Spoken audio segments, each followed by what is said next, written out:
Hi guys, welcome back to a page in the chapter, or welcome if you are new here. My name is Paige and today we're filming a very exciting video because I'm filming my 500 subscriber Q&A.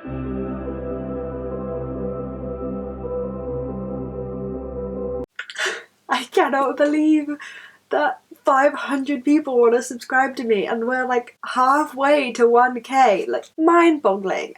Thank you guys so much for subscribing and watching my videos and supporting this channel over the past year and a half now, I think it's been. It truly means so much to me. I can't even put into words how grateful I am and how excited I am about this. So I asked over on Instagram if you guys had any questions that you wanted me to answer in this video. I appreciate that some people who watch me on YouTube and don't necessarily follow me on Instagram might have some questions that you didn't get the opportunity to ask. A, you should go follow me on Instagram, it's a good time. B, if you want to leave questions down in the comment section, I will answer them in the comments because I'm aware that this is a booktube Q&A and I didn't ask on booktube, but I just didn't have the time. This all happened very suddenly. So yeah, do feel free to leave questions down below if you have them. No pressure. And you know, on this note, if you're watching and you're not subscribed, maybe hit that big red subscribe button down below and stay tuned for content every Wednesday and Friday.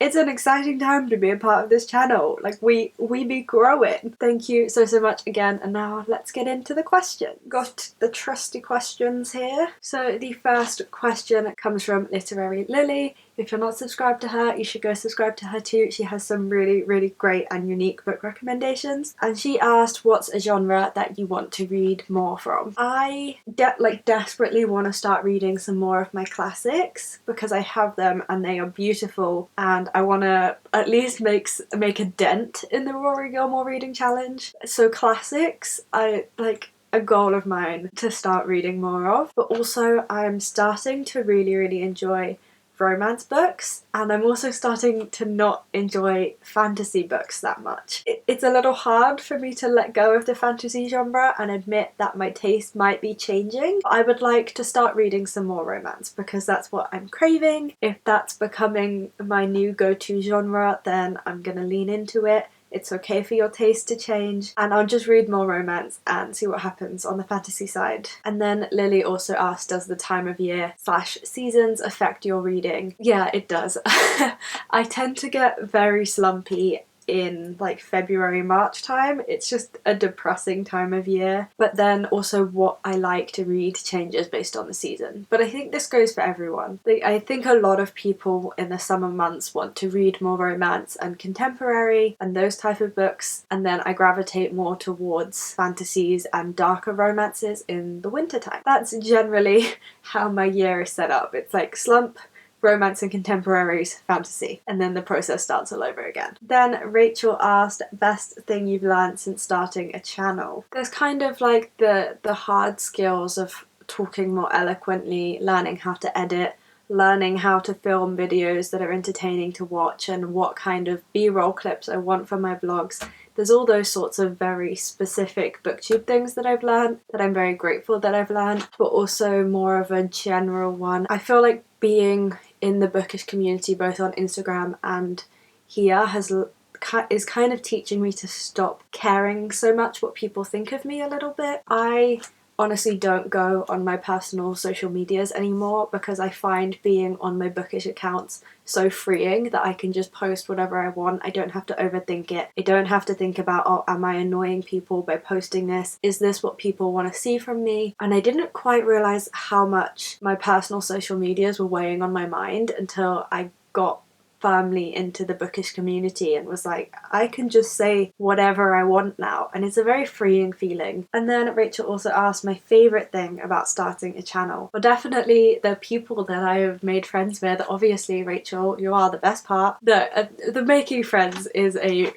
probably my favourite part. It's so nice to just come onto the internet and get to talk to people about books and have people interested in my opinions and being interested in other people's opinions and having finding just people that I can talk books with. That's the best part of it, I think. CandSolar95 asked, when did you start your page? I started my page in June of 2020, just before my 20th birthday. We were in lockdown 1 in Britain, and it was very easy for me to forget that the outside world existed, and all of the fears that I had of, oh, people are going to make fun of me if I start a YouTube channel, and oh, it won't take off and no one will subscribe to me. Thank you for proving my brain wrong there. It all didn't really matter so much because I wasn't seeing anyone anyway, so I wouldn't know if they were making fun of me for starting a YouTube channel. So I just finally created the channel that I had wanted to create for years and years previously. Definitely this channel was the best thing to come out of lockdown. This next question is from FoxPoProx. I am so sorry if I am butchering that, but it will be on the screen anyway. And this question is, how do you find time to film and edit so much? 2 vids a week is impressive. Thank you very much. I appreciate the acknowledgement of the work that goes into this channel. It's a lot of work, but it's definitely not the most. Some people are absolutely insane and can post 3 or 4 videos a week, and to be honest, I'm kind of cheating. I started my channel when I was a uni student. It wasn't like I had a 9-to-5 job. I had plenty of time in my week to film. I was a humanities student.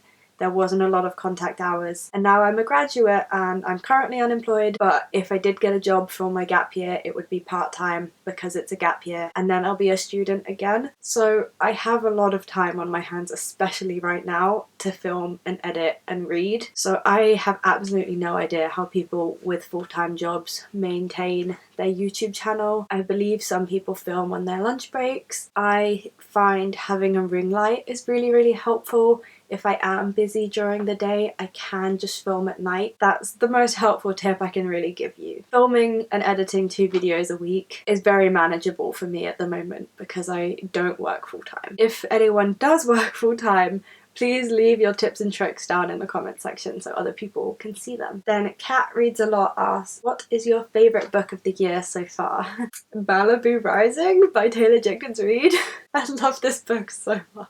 Absolutely fell in love with this book. I feel like I just read it at the absolute perfect time in my life to read it. It really resonated with me. I really felt for everything that Nina was going through. Adored it. However, honourable mentions and like runner-up would be Crescent City / House of Earth and Blood. So excited for the second one to come out. This book is a very high fantasy, urban fantasy book, but it literally had me screaming and like squealing and freaking out and fangirling the way that I did as a teenager over Cassandra Clare books. So if a book can make 20-year-old me do that, I was 20 at the time, but I'm 21 now. I feel like I should clarify that. Then it's gotta be up there with the favourite books of the year. I know a lot of people complain that that book is way too long though and is very drawn out in the middle. I didn't feel that way. I really, really enjoyed it, so do with that review what you will. Then CandSolar95 also asked, what is your favourite book page of all time, like most memorable moment? Ooh, A, this is going to be hard to do without spoiling anything. B, this is going to be hard to do in general. The one that's coming to mind is like embarrassing. The only like book moment that's coming to mind is like my most memorable moment. This will be the Mortal Instruments spoilers. So I will put something on the screen if you want to skip ahead. But when Clary and Jace find out that they are not related in City of Glass, City of Glass is by far the best book from that particular Shadowhunters series, and that is the moment that's coming to mind. Oh dear, I've got to read some more advanced literature. And this question is from my boyfriend, but I feel the need to put it in. And he has been very, very mean, and he's asked me, what is Taylor Swift releasing next? Because I have been going on and on at him for weeks now with my different Taylor Swift theories and the fact that Taylor Swift is up to something. But I do think that logically, Red Taylor's version is going to be the next thing that comes out. But after that, I don't know. I'm confused. Something is going on that is 1989 related or TS10 related. This woman is up to something, so I don't know what's coming out straight after Red Taylor's version, but I think that Red Taylor's version is gonna come out and then straight away, or like almost straight away, Blondie's gonna release something else. I get that vibe from her. She's up to something. And then the final question is from Hannah Talks Books, which is what's been a lesson you've learned about yourself through creating content for an audience. And again, this is a really good question. I think a good thing that I've learned is that my thoughts and my reviews are valid, and I don't have to have the most analytical style. I don't have to do full-length video reviews where I delve so in depth into a book in order to review it. I can just say something about this book didn't feel right to me, or I liked this book for these reasons, I didn't like it for these reasons, and that is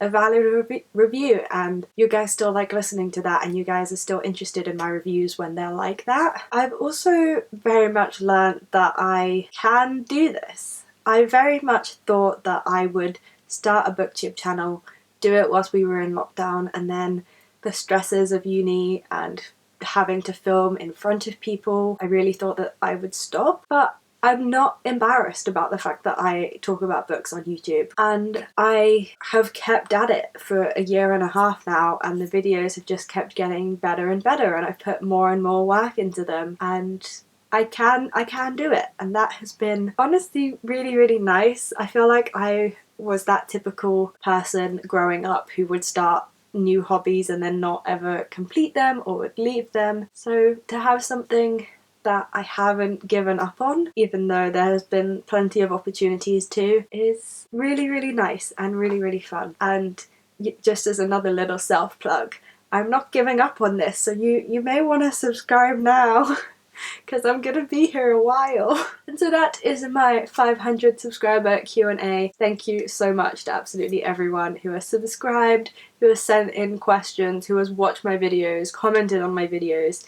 It means so much to me, and I'm so excited about where this channel is going to go in the future, and it means so much to me that you guys want to be here for it. As I said before, if you have any questions that you want to leave down in the comment section, I will be answering every single comment. I answer every single comment anyway, but particularly on this video, I will make sure that I am there to the video bright and early to be answering any comments or questions that you guys have. If you like what you've seen so far and you're not subscribed to my channel, why not hit that big red subscribe button down below? We be growing, and I like to think that this is a really fun environment to be in. I know I'm having a whole lot of fun with this channel, so do feel free to subscribe. I hope that you guys are having an absolutely fantastic week, especially if you are subscribed. I hope that you are enjoying everything you are reading. There are absolutely no reading slumps in your future, and I will see you for my next video. Bye guys.